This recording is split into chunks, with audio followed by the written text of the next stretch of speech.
kalimat pembuka itu jangan dianggap remeh, karena kesuksesan seorang penulis ketika dari awal cerita sudah memikat hati dan yang membaca tidak mau lepas sampai akhir cerita.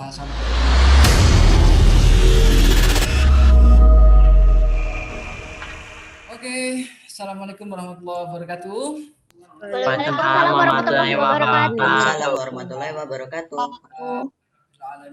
Itu ada Bapak Mul. Halo Sultan, suaramu menggelegar luar biasa. Sudah lama sekali, Pak. Ya, kangen. Ada siapa ya? Ada Hasna ya di situ ya. Dan Tanaya dan lain-lain. Alhamdulillah anak-anakku yang baik-baik. Sekarang akan dilanjutkan dengan materi ini. Kalimat pembuka yang saya hormati Ustazah Alia masih atur nuhun. Oke. Jadi sekarang akan membahas tentang kalimat pembuka atau opening. Kadang-kadang cerita yang baik itu sejak kalimat pertama saja sudah kelihatan kalau itu adalah cerita yang baik. Maka kita harus mempersiapkan dengan maksimal. Kalimat pembuka itu jangan dianggap remeh, karena kesuksesan seorang penulis ketika dari awal cerita sudah memikat hati dan yang membaca tidak mau lepas sampai akhir cerita, sampai endingnya. Nah, ini saya akan menyampaikan 5 opening yang akan memikat, insya Allah memikat cerita anak-anakku sekalian. Nanti ya, jangan lupa menulis. Jadi sebenarnya kiat menulis itu hanya 3 saja, mudah saja, yaitu menulis, dan menulis. Itu saja. Sultan sudah menerapkan itu ya, Sultan ya? Sudah, Pak. Iya. Masih ingat, Pak. Setelah ini langsung siapkan laptopnya atau kertasnya.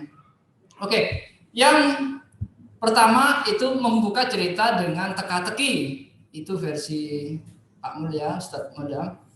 Jadi begini, coba dibaca dulu. Begitu melahirkan seorang bayi laki-laki, Aminah tak ambil tempo untuk pergi. Ia melarikan anaknya atau Musa ke tepi sungai Nil. Bayi itu disembunyikan di dalam keranjang, kemudian dihanyutkan di sungai Nil dengan dada berkecamuk. Nah, itu kan teka-teki ya. Apa selanjutnya yang terjadi? Kenapa? Nah, sedang penasaran. Itu harus dari awal sudah membuat, itu pilihan yang pertama ya. Pilihan yang pertama adalah teka-teki. Ayo. Jangan lupa diingat-ingat ada teka-teki. Yang kedua, bikin cerita dengan mengawali konflik. Ayo, ada perang di situ. Siapa yang suka perang? Bisa itu. Nah, pemilihan menulis itu tidak hanya dengan deskripsi seperti tadi, tapi bisa dimulai dengan dialog atau dialog seperti itu. Tono, buka matamu, Tono, Ton, jawab. Aku. Nah, ini sudut pandang pertama, orang pertama nih. Aku memandang nanar sahabatku yang tergelepar. Air mataku tanpa diminta meluncur sendiri. Wah, itu sudah membawa konflik, membawa ketegangan sudah di awal. Atau contoh lain, konflik keluarga. Itu kalau tadi kan konflik perang, ini konflik keluarga. Konflik keluarga misalnya, Anissa dan Didi tak lama lagi akan benar-benar menjadi anak panti di kota.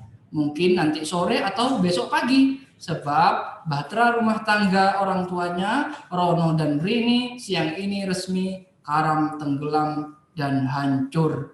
Waduh, itu konflik rumah tangga. Ini menggunakan sudut pandang orang ketiga, serba tahu. Jadi anak-anakku yang dalam cerita itu yang sudah disampaikan Ustazah Novi, Ustazah Samsa, itu sudut pandang pencerita itu banyak sekali. Sudut pandang orang pertama yaitu bercerita begitu. Aku adalah anak domba. Aku adalah anak domba. Aku suka makan rumput. Nah, itu sudut pandang orang pertama. Kemudian Kalau sudut pandang orang kedua itu kadang menceritakan sebelahnya, tapi yang versi begini,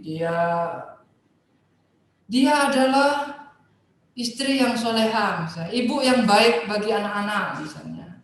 Dia adalah istriku. Nah, itu adalah orang kedua. Sedangkan sudut pandang ketiga, sama seperti cerita yang Anissa dan Didi, adalah orang yang serba tahu.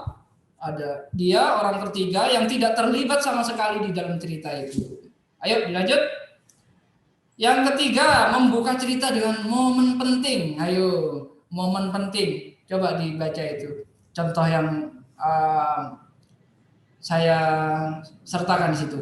Sepanjang malam, Nani menangis menderu-deru sambil naik turun menyelam dalam air bak untuk mencari Aci, anjing kesayangannya. Aduh, Acinya itu hilang karena saat itu sedang banjir. Nah, karena banjir, maka Aci hilang.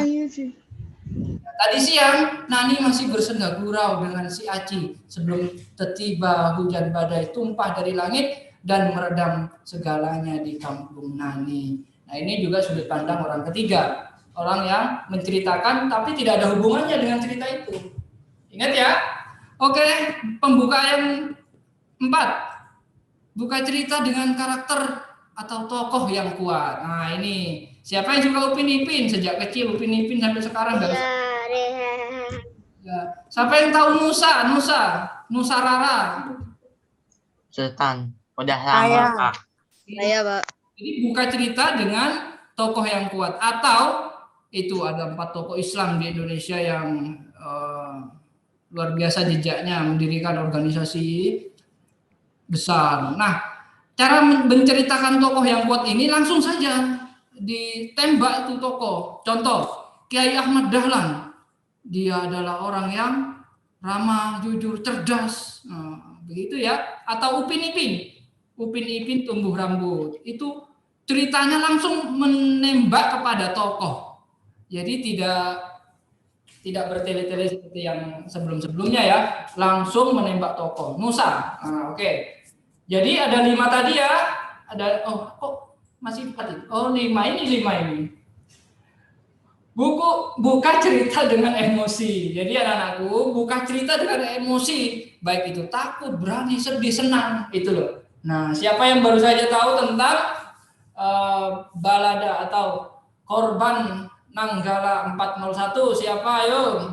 Nah, di sini ada Ustadz Gatot yang sudah tahu informasi itu.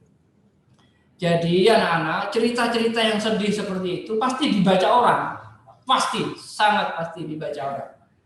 Sebaliknya, cerita-cerita tentang prestasi pasti juga dibaca orang.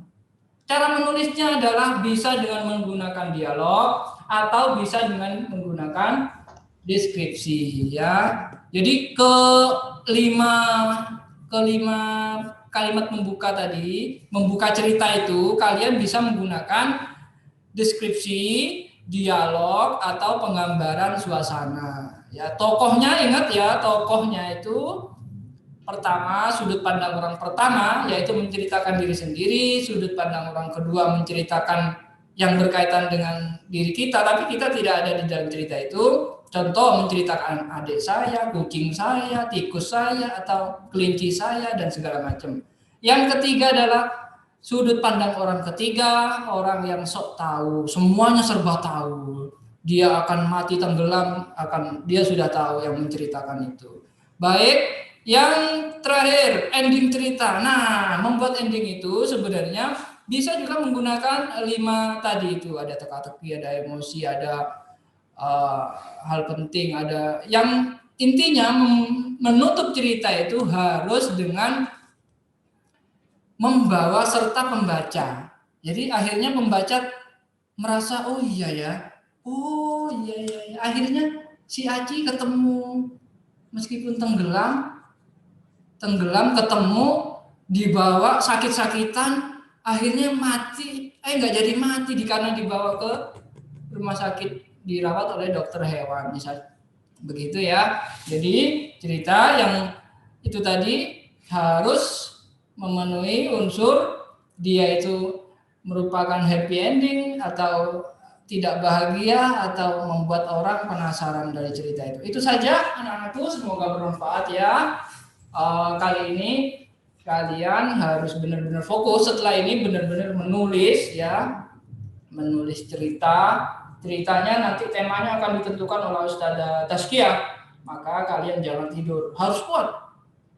Beduk maghrib sebentar lagi, maka kalian sebelum beduk minimal sudah punya pembuka, kalimat pembuka ya. Oke, itu saja, terima kasih. Assalamualaikum warahmatullahi wabarakatuh. SD Muhammadiyah 4 Pucang, Surabaya, Sekolah Teladan Nasional, Cambridge Assessment International Education, Educating with Heart, Serving with Respect. Segera daftarkan Ananda tercinta dan dapatkan subsidi biaya pendidikan untuk periode pendaftaran September sampai Desember 2020. Beasiswa bagi hafidz Quran dan siswa berprestasi nasional internasional dengan syarat dan ketentuan berlaku. Informasi lebih lanjut tentang PBDB 2021-2022 WA ke 0822 2385 4040 0822 2385 4040 atau klik mudipat.co. SD Muhammadiyah 4 Pucang, Surabaya, the truly 21st century Islamic School.